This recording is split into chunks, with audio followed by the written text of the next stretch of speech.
तो वेलकम दोस्तों, आओ इतिहास पढ़ो के आज के एपिसोड में आपका स्वागत है।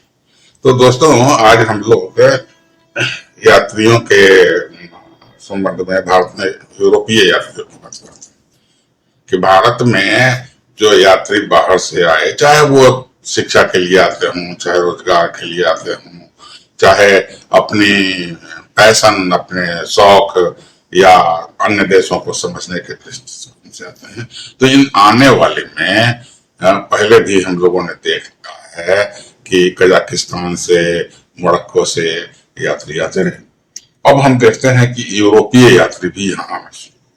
तो यूरोपीय यात्रियों में उनकी भी एक नजरिया थी। तो उसमें क्या हुआ कि 1498 में क्या हुआ कि वास्को डी गामा यूरोप से भारत तक के समुद्री मार्ग का खोज किया, और उसके बाद से यानी 1500 ईस्वी के बाद यूरोपीय यात्रियों का भारत में आने वाले यात्रियों की संख्या में वृद्धि हुई। तो यह भारत का जो समुद्री मार्ग का खोज हो गया और उसके कारण यूरोपीय यात्रियों की संख्या, इसके बाद से भारत में यूरोपीय यात्रियों की संख्या बढ़ती चली गई। कई प्रकार के यूरोपीय यात्री यहाँ आए, इसको देखा, सुना, समझा और उसके बारे में बहुत कुछ लिखा भी। तो इसमें पुर्तगाली, जो यूरोप से लोग आए, इन यात्रियों में पुर्तगाली भी थे, डच भी थे, फ्रांसीसी भी थे, अंग्रेज भी थे, यानी कई यूरोपीय देशों से यात्रियों के आने का सिलसिला चल रहा था। इन यात्रियों में भारत के बारे में व्यापक जानकारियों को लिखकर प्रस्तुत किया है।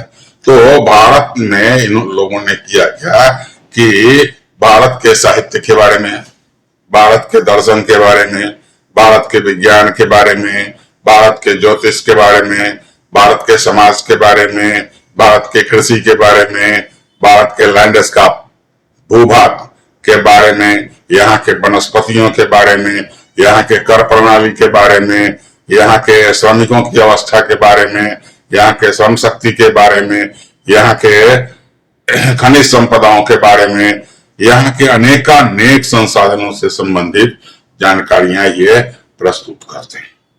तो कहने का मतलब है कि जो यूरोपीय यात्री थे, एक तरह से सबको अगर एक साथ मिलाकर हम देखें तो इन लोगों ने क्या किया कि भारत का उनसे एक संपूर्ण अध्याय जैसा बन जाएगा।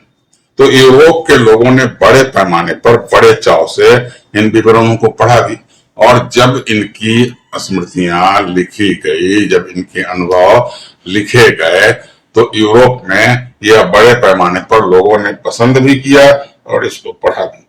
तो भारत में उनकी रुचि में वृद्धि हुई।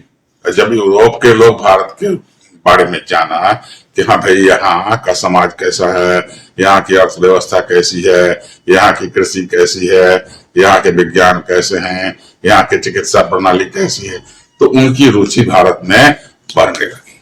और यह काफी ऐसे लेखक क्या हुए कि लोकप्रिय भी हुए। तो ऐसे में हो क्या रहा है कि अंततः भारत में अपने व्यापार को बढ़ावा देने और भारत में अपना उपनिवेश स्थापित करने के विचार जन्म लिए। जब यूरोप के लोगों ने यह देखा कि भारत में संसाधनों की कोई कमी नहीं है और भारत एक समृद्ध देश है, तो यूरोपीय देशों में एक भाव जगा कि हम भारत के साथ व्यापार करके हम लाभ कमा सकते हैं। तो इस तरह से और आगे चलकर यही प्रवृत्ति भारत में उपनिवेश स्थापित करने में बदल गई। तो अनेकों भारतीय ग्रंथों का यूरोपीय भाषा में अनुवाद भी कर दिया गया। जिन यात्रियों ने लिखा तो क्या हुआ कि उनके भी, जैसे सपोज कीजिए कि एक फ्रांसीसी लेखक, तो वो फ्रेंच में लिखता है, लेकिन उसके ग्रंथ का अनुवाद यूरोप की अन्य भाषाओं में किया। और इसी तरह यहां से ये यूरोपीय यात्री क्या करते हैं कि भारतीय ग्रंथों का, चाहे वो साहित्य के हों, चाहे धर्म के हों, चाहे समाज से हों, चाहे नीति से हों, जो भी यहाँ के ग्रंथ थे, उनका भी यूरोपीय भाषाओं में अनुवाद करा दिए। और इन सब को वो वहां के लोग पढ़े और भारत के बारे में उनकी अभिरुचि बढ़ती चली गई। अब इन लेखकों में फ्रांसवा बर्नियर तो सबसे प्रमुख था ही, और फ्रांसवा बर्नियर ऐसा नहीं है कि वह अकेला यूरोपीय यात्री था जिसने भारत के बारे में इतना कुछ लिखा था। तो इसमें से उसके अतिरिक्त भी कई ऐसे थे जिन्होंने भारत की यात्राएं की, भारत को देखा, भारत को सुना, भारत को समझा और भारत के बारे में लिखा।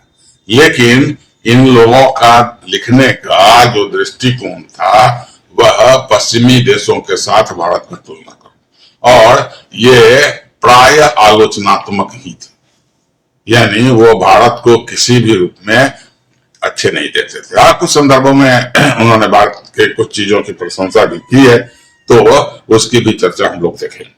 तो पहले थे दुरातो बरबोसा, और इसने क्या किया कि दक्षिण भारत में व्यापार और समाज के बारे में विस्तृत विवरण प्रस्तुत किया। तो ये जो दुरातो बरबोसा था उसने क्या किया कि दक्षिण भारत की यात्रा की और भारत से व्यापार में क्या संभावनाएं थी उसके बारे में लिखा, समाज के बारे में लिखा, तो इसका भी विस्तृत विवरण प्राप्त है।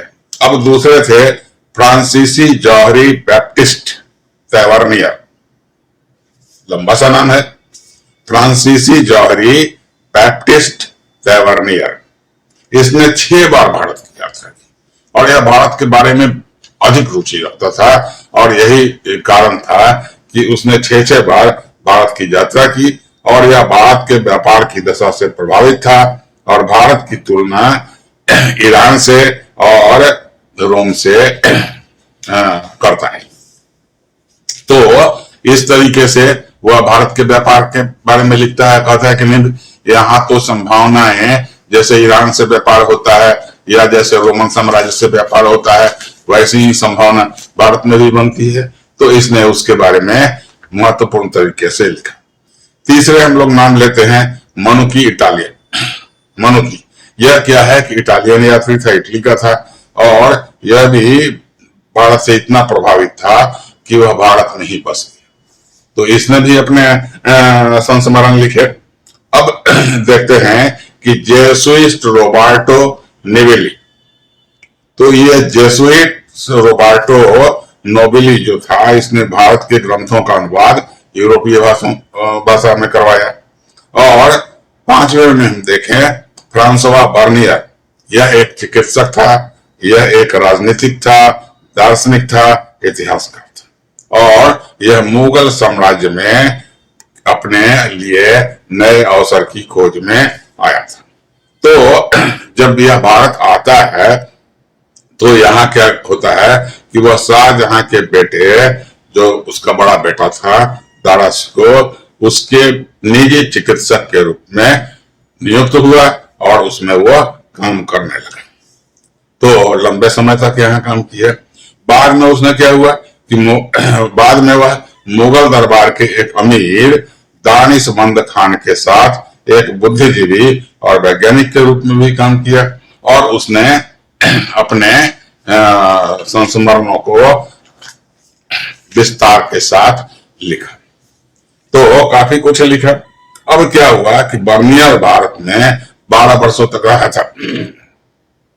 वह भारतीय चीजों का भारतीय चीजों का पश्चिम के देशों के साथ तुलना करता था। तो वह अक्सर भारत के बारे में आलोचना का ही भाव रखता है। तो कई बार वह यूरोपीय लोगों को चेतावनी देता है कि अगर तुमने मुगल साम्राज्य से नकल करने की कोशिश की तो यह बहुत ही घातक और हानिकारक। अब यूरोप में बर्नियर के भारतीय विवरण को खूब पसंद किया। बर्नियर ने काफी विस्तार से लिखा भी था और इसको भारत के लोगों यूरोप में खूब पसंद किया गया और उसको पढ़ा गया। यह अपने विवरण को फ्रांस के राजा लुई 14 को भेंट किया था। जब यह भारत से लौटता है बर्नियर, तो इसने जो कुछ भी भारत के बारे में लिखा था, जो संकलित था, उसको क्या करता है कि फ्रांस के राजा लुई 16 को दे देता है और इसके साथ साथ कुछ संदर्भों को, कुछ विशेष जानकारियों को वहां के मंत्रियों को पत्र के द्वारा भी प्रेषित करता है। तो अब इसे प्रकाशित किया गया। कई यूरोपीय भाषा में इसके विवरण को अनुवादित भी किया गया। जब इसको लिखा गया तो फ्रेंच में लिखा गया, उसने तो फ्रांस के राजा को दिया था, लेकिन यूरोप में भी तो भाषाएं अलग अलग हैं, अलग अलग देशों की अलग अलग भाषाएं हैं। तो यह कई भाषाओं में, और जिन जिन भाषाओं में इसे अनुवादित किया गया वहां के लोगों ने पढ़ा, और इसका जो विवरण है फ्रांसवा बर्नियर का वह बहुत लोकप्रिय हुआ। और इसके लोकप्रियता का प्रमाण यह था कि फ्रेंच भाषा में 1670 से लेकर 1725 तक, यानी 50-60 वर्षों के अंदर इसके 8 बार पुनर्मुद्रित हुआ।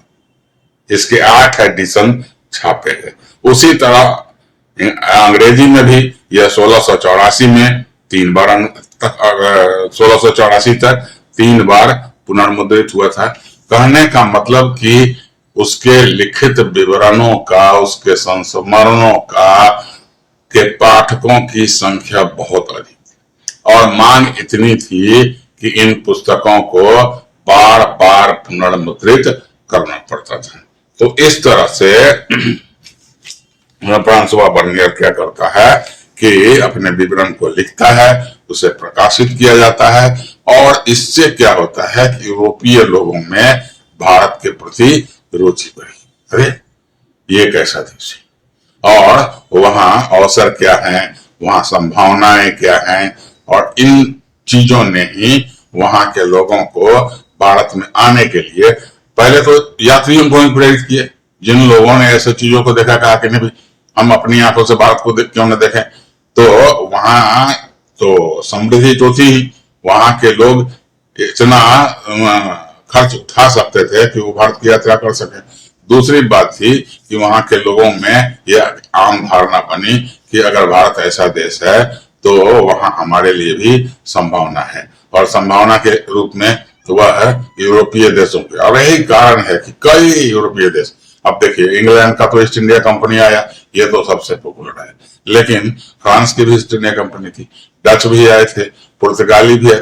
तो इन सभी देशों में एक रुचि जगी कि भाई हम भारत के साथ व्यापार कर अपने देश की स्थिति में सुधार कर सकते हैं। और बाद में यही कंपनियां भारत में अपने पूर्णाधिकार यानी अपने औपनिवेशिक शासन के स्थापना का भी यह एक कारण बना। तो दोस्तों आपसे आग्रह है कि आप इस वीडियो को देखें, अगर अच्छा लगा है तो इसे जरूर लाइक कर दें और सब्सक्राइब भी करें तथा अधिक से अधिक लोगों के साथ शेयर करें। तो दोस्तों आज के लिए धन्यवाद। अगले वीडियो में हम लोग किस संदर्भ में, किस लेखक ने, किस यात्री ने क्या लिखा है उस पर अलग से चर्चा करें। तो दोस्तों आज के लिए धन्यवाद।